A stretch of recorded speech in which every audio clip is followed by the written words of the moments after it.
या फिर जनसुराज को आना चाहिए। प्रशांत किशोर के रूप में आना चाहिए। हाथी चले बाजार और कुत्ता भूखे हजार। मोदी जी हो या फिर उस जगह पे जो भी इंसान बैठता है, जो पीएम होता है, जो बैठता है, वो किसी के घर में जाके देखता नहीं है। ठीक है। दूसरी बात, वहां से पैसा तो चलता है 2 रुपया, लेकिन हमारे आते आते ना वो पैसा हो जाता है 25 पैसा। नमस्कार साथियों, मैं लक्ष्मी और स्वागत है आप सभी का हमारे चैनल में।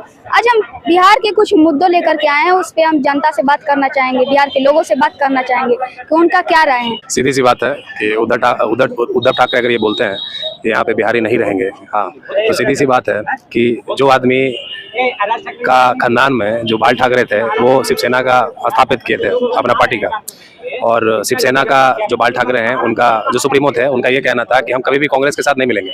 वो तो कांग्रेस के साथ मिलकर सरकार भी बना रहे हैं। ठीक है। तो जो अपने बाप का नहीं हुआ वो हम लोग का कैसे होगा, राइट। दूसरी बात यह है कि आप तो नेता हैं, आप आज हैं और कल नहीं हैं, और हम बिहारी हैं या हम कहीं के भी हैं, हाँ, हम तो वहाँ रहेंगे। तो जब तक आप पावर में तब तक ही इस्तेमाल कर पाएंगे, उसके बाद फिर क्या होगा। हाथी चले बाजार और कुत्ता भूखे हजार। तो सीधी सी बात है कि किसी का स्टेटमेंट अगर आ रहा है या कुछ भी ऐसा आ रहा है, हाँ, तो वो अपना राजनीति कर रहा है, वहाँ के लोगों के लिए राजनीति कर रहा है कि हम तुम्हारे साथ खड़े हैं, मतलब कि हमारे मराठी भाई के लिए। ठीक है। तो सीधा सा बात है कि मराठी भी जो हमारे हैं वो भी हमारे भाई हैं, और जो हमारे बिहारी वहाँ पे गए हुए हैं वो भी हमारे भाई ही हैं। हाँ, हम इंडिया हैं, हमें अनेकता में एकता है। सीधी सी बात, अगर कोई भी ऐसा स्टेटमेंट देता है तो वो देश को तोड़ने की बात करता है। ठीक है। और सीधी सी बात है कि जो अनेकता में एकता है, अगर कोई देश को तोड़ने की बात करेगा तो सीधी सी बात है उस पर देशद्रोह का मुकदमा दायर होना चाहिए। लेकिन बिहार से लोग पलायन करते हैं, इसको देख करके आपको क्या लगता है, बिहार सरकार को एक्शन नहीं लेना चाहिए? अब देखिए क्या है कि हमारे बिहार में इंफ्रास्ट्रक्चर की कमी है, और जो पॉपुलेशन है वो तो दिन ब दिन बढ़ ही रहा है। तो यहाँ पे इंफ्रास्ट्रक्चर नहीं है, फैक्ट्रियाँ नहीं है, हाँ, प्राइवेट सेक्टर नहीं है, कॉर्पोरेट की कंपनियां नहीं है, सरकारी जॉब नहीं है। हाँ, तो यहाँ पे लोग क्या करते हैं, या तो गुपचुप बेचते हैं, या तो चाउमीन बेचते हैं, अंडा बेचते हैं। और जिनके पास मजदूरी करने वाले लोग हैं, हाँ, जो पढ़े लिखे नहीं है, उनको तो अपना पेट चलाना पड़ेगा ना, वो कहाँ जाएंगे? वो डेवलप सिटी की तरफ जाते हैं, मुंबई जाते हैं, बेंगलोर जाते हैं। हाँ, ऐसा है, इसलिए लोग यहाँ से पलायन करते हैं। लेकिन मोदी जी तो बोलते हैं हम 4 करोड़ बिहारी लोग को हम गरीबी रेखा से ऊपर निकाल दिए, करोड़पति बना दिए। बिल्कुल।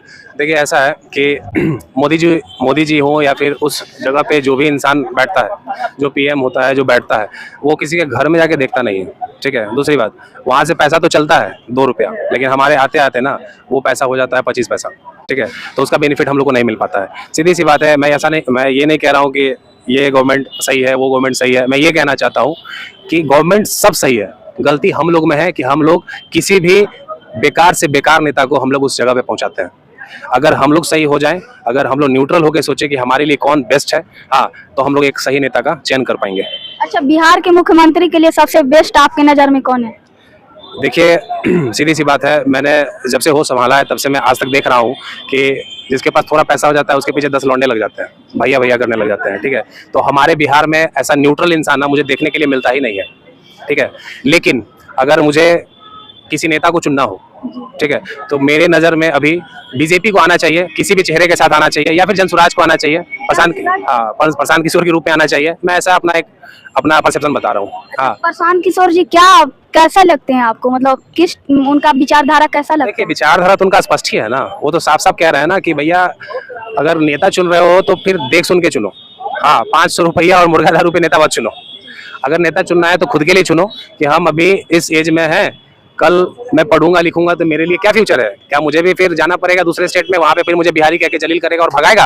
तो इससे अच्छा है ना कि मैं पहले से ही ऐसा नेता को चुनता हूं जो सही हो। अगर प्रशांत किशोर इस बात का दावा करते हैं कि मैं अगर बिहार में आता हूं, और जैसे उनका बैकग्राउंड है, जिस हिसाब से उन्होंने काम किया है, महाराष्ट्र में भी काम किया है, वहाँ के सरकार को भी जितवाया है, ठीक है, तो वो बिहार में अगर आते हैं और जो वो दावा करते हैं कि मैं बिहार को सही कर सकूंगा, हाँ, तो सीधी सी बात है कि 15 साल हम लालू प्रसाद यादव को भी दिए हैं, और 20 साल लालू प्रसाद यादव को भी दिए हैं, और 15 साल नीतीश कुमार को भी दे दिए, तो 5 साल देने में और क्या जा रहा है, देंगे ना।